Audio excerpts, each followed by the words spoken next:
उन्मेष पाटील आणि ठाकरेंच्या भेटीवर आणि पक्षप्रवेशावर भाजपाकडून पहिली प्रतिक्रिया आली आहे। भाजपा नेते प्रवीण दरेकर काय म्हणालेत पाहूयात। मला वाटतं त्यांना आता दुसऱ्यांनी टाकलेलंच उचलावं लागणार आहे। त्याच्यामुळे स्वतःकडे उमेदवार नाहीत।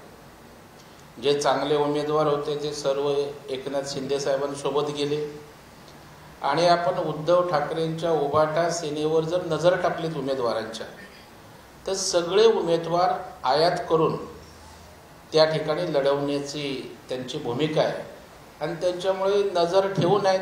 दुसरा पक्ष कोण उमेदवारी देत नाही, कोण नाराज आहे, कोण असंतुष्ट आहे, असं करून फिल इन द ब्लँक्स भरण्याचा त्यांचा प्रयत्न आहे। निवडणुकीच्या रणधुमाळीमध्ये अनेक जण इच्छुक असतात।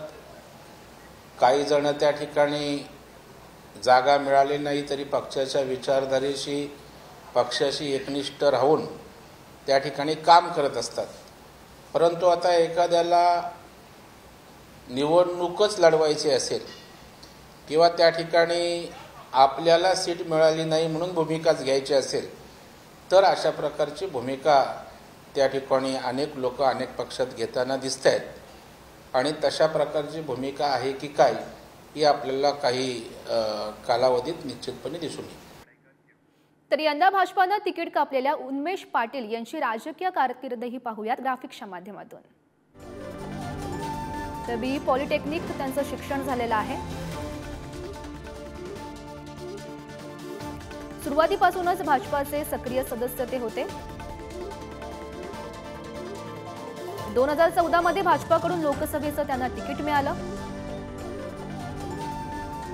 22,000च्या मताधिक्यानं निवडणूक त्यांनी जिंकली।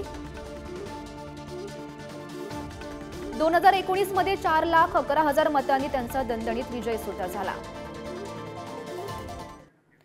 तर जळगावमधून ज्या स्मिता वाघ यांना तिकीट मिळालंय त्यांनी उन्मेष पाटील यांच्यावर नेमकी काय प्रतिक्रिया दिली आहे पाहूयात।